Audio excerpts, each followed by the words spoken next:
I recruited Charlie A on that military base that he drove by on the way to Pelican Hill. On the base, he was in full fatigues. Rich Thawley walked me around his vineyard. I was trying to recruit him. He recruited me. Thank God. And guess what? I found someone. I went, oh, I'm not kidding you. I went, he's like Rod. He sees it. He's like my grandpa. He's like Papa. He sees me. He sees what I can be. He really cares about me. I want to be like him, and he cares about me. He was instantly my leader. And to this day he does. I'm going to get a text message. It's probably already there. I love you. I believe in you. It's the best you've ever done. Thank you. He always does it. He loves me. That's what a leader is. We're looking for those leaders. You got to face your Ray-Rays in life.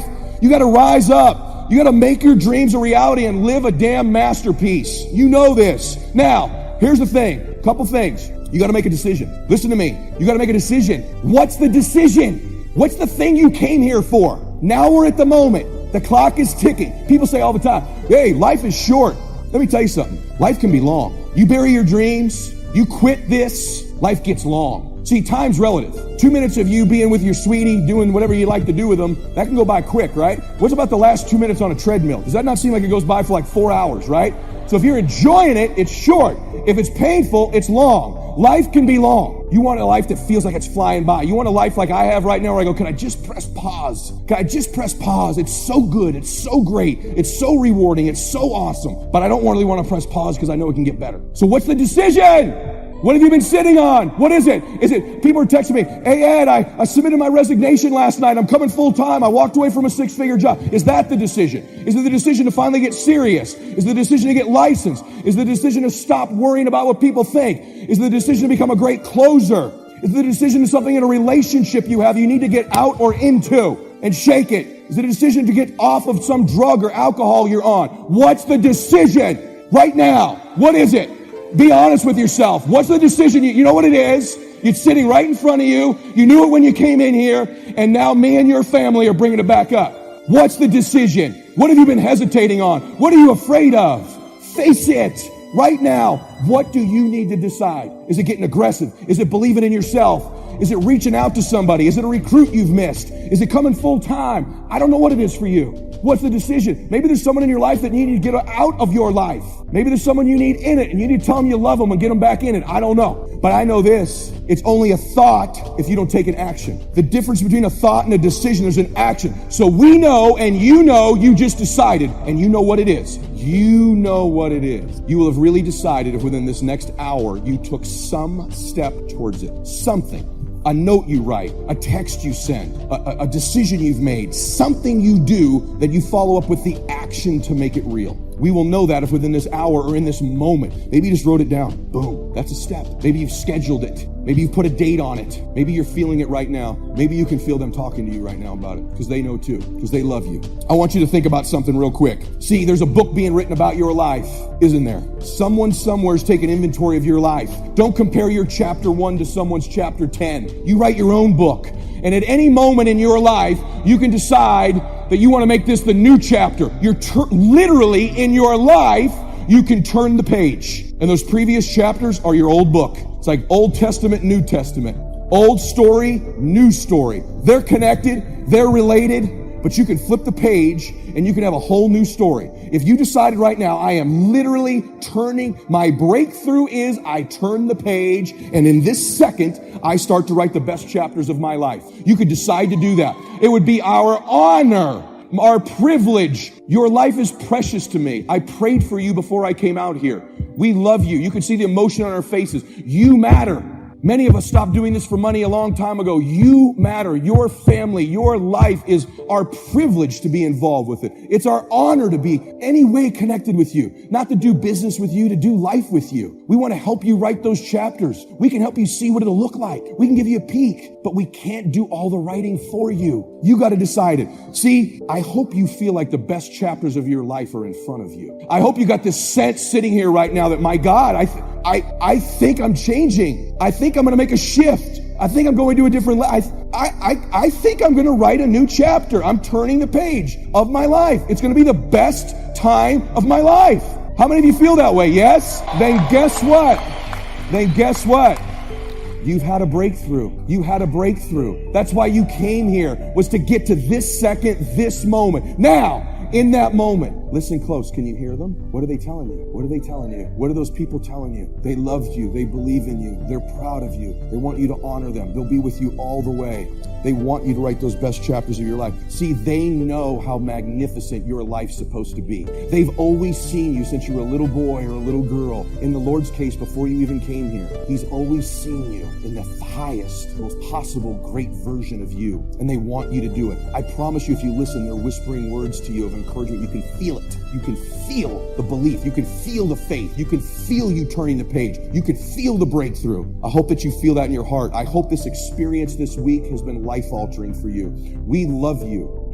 Now that takes us to the next level. If it's hard, why do people do it? You ask people who do things. Why do they go it? People who climb mountains just for the sake of it. Nobody paying them to do it. Just do it. Somebody said, I'm going to run around the world. He said, well, why would somebody want to do that? I'm going to swim the Atlantic Channel. Why? Why do people do that? I wondered, why would a Nelson Mandela give up 26 years of his life? Why do people do that? Here's what I discovered in high school. High school, I decided I wanted to go out for football. Never forget this. And I discovered why people do things. You know why, ladies and gentlemen? Even though it's hard, it's worth it. It's worth it. See, one day we had Coach Alkin Hepburn had this plaque down there and this wood on the floor, on the ground. He said, Brown, come over here. I had my suit on. I said, yes, sir. He said, I'm going to have old Larry Littles down there. Old big Larry. Yes, sir. Big, fat, sorry Larry. Yes, sir. Brown, I want you to get down bull neck. Yes, sir. He said, I want you running Larry. I want you to put your helmet right in his pit, right up and hit his chest and knock him off that board. You hear me, Brown? You can do that. Yes, sir. Can you do that? Yes, sir. I said, hubba, hubba. I said, hubba, hubba. He said, Brown, I want you to knock him off. You're going to make the team. I know you can get him. All right. We'll get him. I'm sorry. Yeah. Knees knocking and everything. I said, yes, sir. Then he went down to Larry. Larry Littles, who played 12 years for the Miami Dolphins, all pro for 12 years. This is a bad, big dude. 250 pounds, strength, agile, and all muscle. He said, Larry,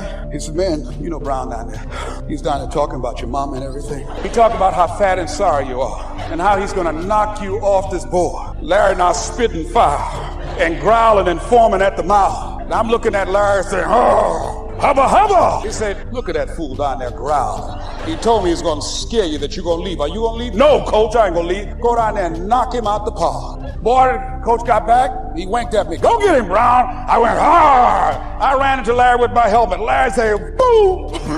I don't know where I landed. When they woke me up, I said, can y'all take this helmet off me for a minute? I said, y'all got any more positions out here? They said, like where? I said, don't y'all need an announcer? They said, Brian, where you going? I was crying. They said, man, some girls over there. I said, I don't care, man. I'm hurt. I said, that fool almost killed me, man. He said, Brian, you quit, man. I said, yeah. I said, what? I said, it ain't worth it, man. No, it ain't worth it. Y'all go ahead. Y'all crazy. I'll be your announcer, man. I was calling the game. I was up there in the booth. Call good games, too, because the pain wasn't worth it.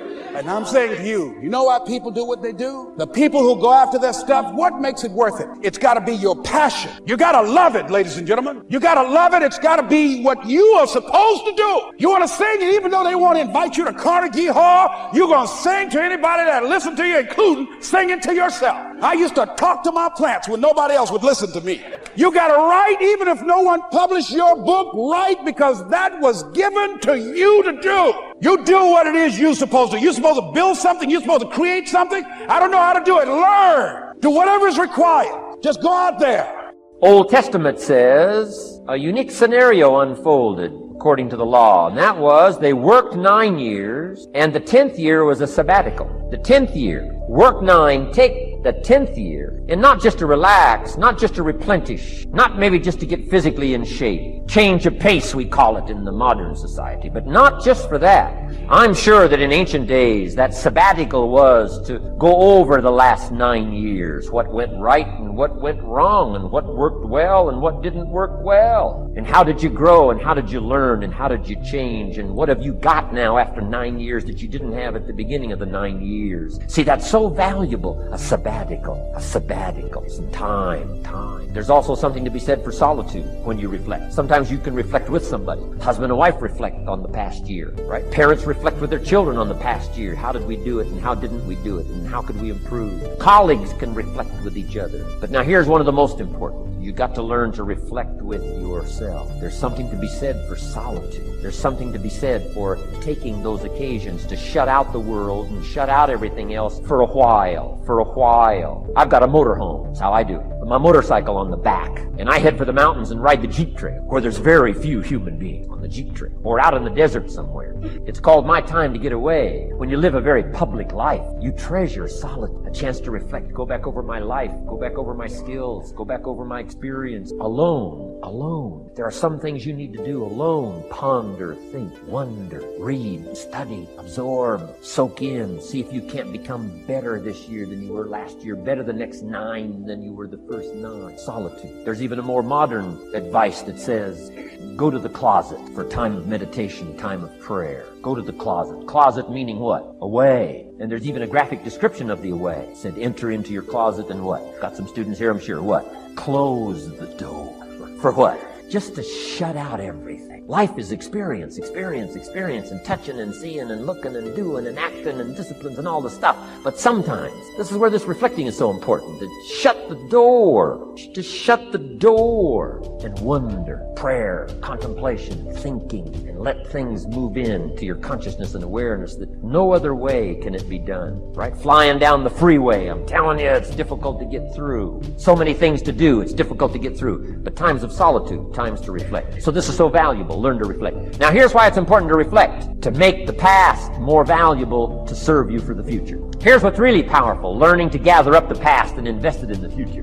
Gather up today and invest it in tomorrow. Gather up this week and invest it in the next week. Gather up this year and invest it in the next year. See, that's so powerful rather than just hanging on one more year, hanging in there, seeing what's going to happen. Learn, study. This is part of the personal development quest. Becoming better than you are, more valuable than you are, not just in terms of economics, in terms of motherhood, in terms of fatherhood, in terms of being a better brother, a better colleague, making a better contribution to the family, to society, to the community, to the church, to the office, to the commitment, to the partnership. Doesn't matter what it is that has value. Work on yourself. Then you bring more value to the partnership, to the marriage, to the franchise, to the corporation, to the enterprise, to the community, to the nation. Self-development, personal development. The best contribution you can make to someone else is self-development, not self-sacrifice. Self-sacrifice only earns contempt. Self-development earns respect. Pity the mother who says, I'm just going to give up my life for my children. Self-sacrifice is not noble. Self-investment is noble from self-development. If I work on myself and become more valuable, think of what that'll do for our friendship. I used to use the old expression, you take care of me and I'll take care of you. I found out how shallow and short-ended that was. And I changed it to read like this. I'll take care of me for you if you will please take care of you for me. And this is part of it, the personal development, that we work harder on ourselves than we do on our job. Now we bring that to the friendship. Now we bring that to the marriage. Now we bring that to the family relationship as a father, as a mother. And we develop the strength and we develop power. Key. And it takes, I think, this scenario of discipline, these abilities, to acquire those gifts and those skills, that value, so that we bring more. The more successful a person is, the less that person makes excuses for anything. Now, this disease of excusitis comes in several forms. And like most diseases, it gets worse if it isn't treated. A victim of this thought disease thinks like this: I'm not doing so well. What can I use as an alibi that'll help me save face? Let's see. Poor health, lack of education, too old, the way my family brought me up. And each time this person uses an excuse, it becomes more deeply embedded in his subconscious. Probably when he first used the excuse, he realized it was just an alibi or a lie. But the more he uses it, the more he believes it, until he is convinced that the excuse is the real reason for his lack of progress. So right now, I want you to vaccinate yourself against excusitis, the disease of failure. There are a number of types of this disease, and when you listen to what follows, you'll find out how to protect yourself against each of them. Well, I'd like to take on more of the work that would really be important to me, but I really don't see where I have the time to do it. I'm really rushed now just to finish the work that I already have. I can't imagine how I would find more hours in the day to finish more work. First, let's deal with what may be the most common form of excusitis, time. You hear this one everywhere. I don't have time, or not now, I'm too busy. People who make this excuse are saying, it takes every minute I've got just to keep up. So how do you expect me to put out the extra effort it takes to get ahead? But there's a basic fallacy in this excuse, and this is it. Everybody, whether you're the president of a big company or the paper boy, everybody has exactly the same amount of time. You and I both have 24 hours a day, 168 hours a week, no more, no less. The question is, what do you do with your time? Most people spend about 51 hours a week sleeping and about 50 hours a week at work, counting commuting time. So far, that's 101 hours. On average, people spend about 15 hours a week eating, figuring 2 hours a day for breakfast, lunch, and dinner, and a few minutes here and there for snacks. That's 116 hours. Now throw in 24 hours a week for relaxing, reading, watching television, playing with the kids, making love with your spouse, and getting some exercise. That makes 140 hours. And on top of that, throw in 4 hours a week for going to church or watching a football game. That makes 144 hours. But remember, there are 168 hours in a week. So even after we've eaten, slept, worked, played, made love, and even watched a lot of television, we've still got 24 hours left over. You could watch another 6 hours of television a week and still have 18 hours unaccounted for. So where do people get this excuse? I haven't got enough time. There is just no truth to the statement. It simply is an alibi for mediocrity, for failing to give yourself the chance to succeed. Successful people don't say, I don't have time. Successful people welcome new challenges, and they find the time to meet them. There's an old business axiom that says, if you want something done, find the busiest person you can and get them to do it. The truth in that axiom is this: a busy person, a successful person, won't hide behind an excuse. That person wants challenges, wants more business, wants that additional assignment, because a successful person knows that success is a direct product of extra effort. That's the hard part, because you want to try to surround yourself with like-minded people, but you also got to understand, this is something my father told me a long time ago. I don't know if this translates to you. Let me see. My father said, everybody come with you, can't go with you. Now this is hood, you know what I mean? When I say hood, this is poor people think very richly. Everybody come with you, can't go with you, which means there are some people in your life that can only go with you to a certain point, and they can't go anymore because they cannot think. See, let's say, listen to me. You say, I want to be a doctor. I'm just using that. I couldn't have been a doctor. I'm not that smart. I can't read, that good. So me being a doctor was out the question. And then I don't really care for sick people. So it's just not a good look for me being a doctor. Let's say you want to be a doctor. And you tell some people, I want to be a doctor. And you go to high school and you graduate from high school. And they go, yeah, he's going to be a doctor. And then you go to college, and some people you go to college with drop out of college. And you stay and you say, I am still going to be a doctor. Well, the person that dropped out of college, how can they possibly believe that you will be a doctor when they can't even finish school themselves? So that person goes away. And you go a little bit higher, you graduate from college and you're getting ready to go to medical school, and the people that you went to college with, 2 of them drop off. If they don't get accepted into medical school, then they go away. So how can they possibly think that you will complete the task of being a doctor when they keep falling away? See, it's like this. Let me show you something. When a rocket ship takes off, back in the old days, there was 4 tanks of gas connected to this rocket ship. 4. In the USA at Cape Canaveral, Cape Kennedy, and they go 5, 4, 3, 2. And this rocket starts blasting up. It takes 4 tanks to get the rocket off the ground. But as soon as it comes off the ground, 2 of those tanks stay on the ground. Then as the rocket ship goes higher, back in the day when they used to show the rocket ships taking off, you see it getting high into the sky. You see 1 more tank fall off into the ocean. It falls into the ocean. Now there's only 1 tank. In order for this rocket to get into orbit, in order for you to get to where God wants you to go, eventually you will have to lose the other tank so that you can get into orbit and start orbiting the earth. If you do not get rid of the tanks along the way, you will be too heavy.